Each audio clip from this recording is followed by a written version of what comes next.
বাংলার ইতিহাসের এক অমূল্য সম্পদ। খনা ছিলেন একজন বিদুষী নারী। তিনি জ্যোতির্বিদ্যায় বিশেষভাবে পারদর্শী ছিলেন। জ্যোতির্বিদ্যা ছাড়াও আবহাওয়া দর্শন ও কৃষিবিদ্যার নানা রহস্য উন্মোচন হতো খনার বচনে ও কবিতায়। কথিত আছে তার আসল নাম ছিল লীলাবতী।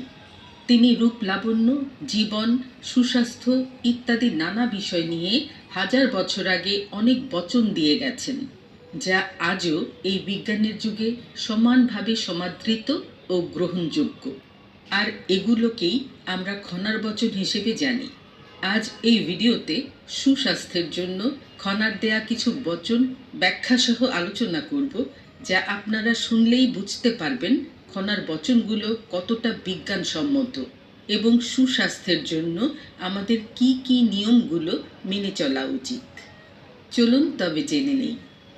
খনা বলেছেন, তেল তামাকে পিত্তনাশ, যদি তা করো 12 মাস।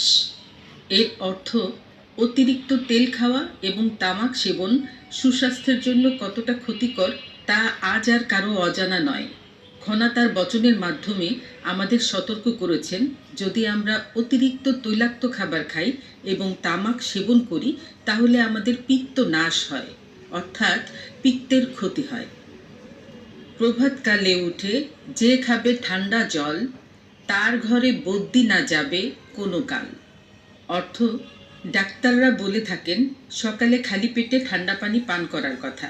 এতে স্বাস্থ্য ভালো থাকে, রোগবালাই হয় না।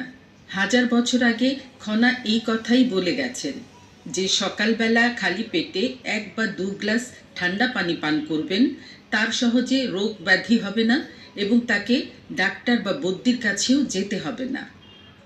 ভোরের হাওয়া লাখ টাকার দাওয়া। অর্থ, 1000 বছর আগে খনার বলা এই কথাটি আজ ঘরে ঘরে সমাদৃত।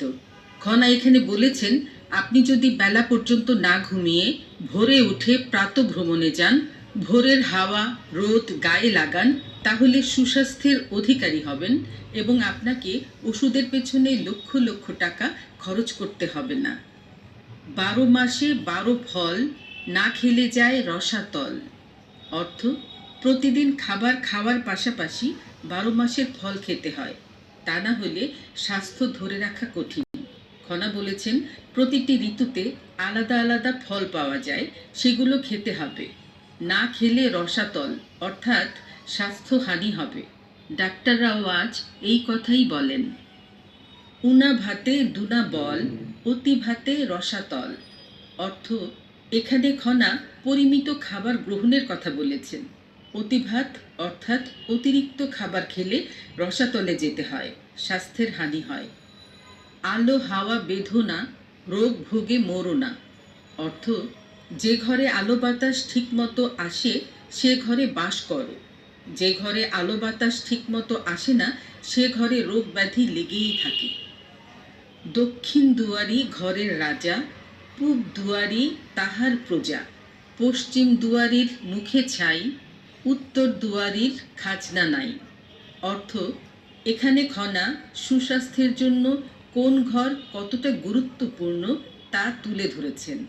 তিনি বলেছেন, যে ঘরের দক্ষিণ দিকে দরজা সেই ঘর হলো ঘরের রাজা। তারপর পূব দিকে যে ঘরের দরজা সেই ঘরে থাকা যায়, তবে পশ্চিম এবং উত্তর দিকে যে ঘরের দরজা সে ঘরে বসবাস করতে তিনি নিষেধ করেছেন। খানা খায় করি শব্দ, অলক্ষী খুশি লক্ষ্মী জব্দ। অর্থ, এই বচনে খনা খাবার খাওয়ার সময় কথা না বলার পরামর্শ দিয়েছেন, কারণ এতে লক্ষ্মী রুষ্ট হয় এবং অলক্ষ্মী খুশি হয়। নিম নিশিন্দা যথা, মানুষ কি মরে তথা।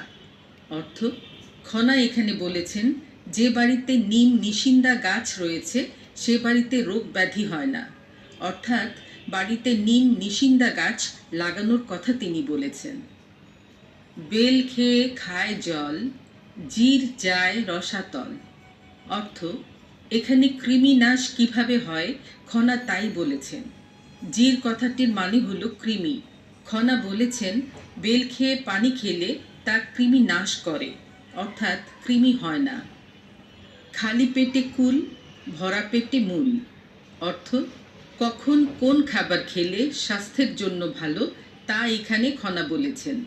কুল খেতে হয় খালি পেটে, আর ভরা পেটে খেতে হয় মূলো। ফল খেয়ে জল খায়, জম বলে আয় আয়, অর্থ খনা বলেছেন ফল খেয়ে কখনো পানি খেতে নেই। যারা ফল খেয়ে পানি খান তারা দীর্ঘায়ু হয় না। এখানে জম অর্থ মৃত্যুর কথা বোঝানো হয়েছে। অধিক খেলে করে আশ, এর নাম বুদ্ধিনাশ, অর্থ এখানে খনা বলেছেন অধিক অর্থাৎ অতিরিক্ত খাবার খেলে তার বুদ্ধি নাশ হয়।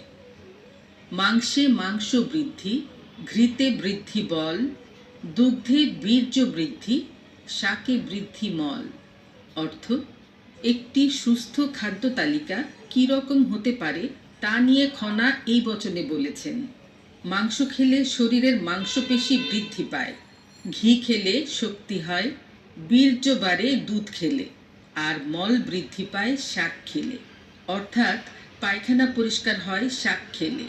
পেট পরিষ্কার না থাকলে নানা রকম অসুখ বিসুখ হয়, তাই প্রতিদিন শাক খেতে বলেছেন খনা। আহারান্তে চোখে জল, দৃষ্টিশক্তির বাড়ে বল, অর্থ আহারান্তে অর্থাৎ প্রতিদিন খাবারের পর চোখে পানির ঝাপটা দিলে দৃষ্টিশক্তি বাড়ে, আর এ কথা ডাক্তাররাও বলে থাকেন। ঘোল কুল কলা, তিনে নাশ গলা, অর্থ যদি আপনার গলার কোনো রকম অসুখ হয় তাহলে ঘোল কুল এবং কলা এই তিনটি জিনিস না খাবার পরামর্শ দিয়েছেন খনা। বন্ধুরা, খনার বচন বাংলা সাহিত্যের আদি কীর্তির মধ্যে পড়ে এবং তার বচনগুলো মেনে চললে স্বাস্থ্য ভালো রাখা সম্ভব, অসুখ বিসুখ থেকে বেঁচে থাকা সম্ভব। পরবর্তীতে খনার আরও কিছু বচন নিয়ে ফিরে আসব। ততদিন ভালো থাকবেন, এবং ভিডিওটি যদি ভালো লাগে তাহলে প্লিজ লাইক, কমেন্ট এবং চ্যানেলটি সাবস্ক্রাইব করে পাশে থাকবেন।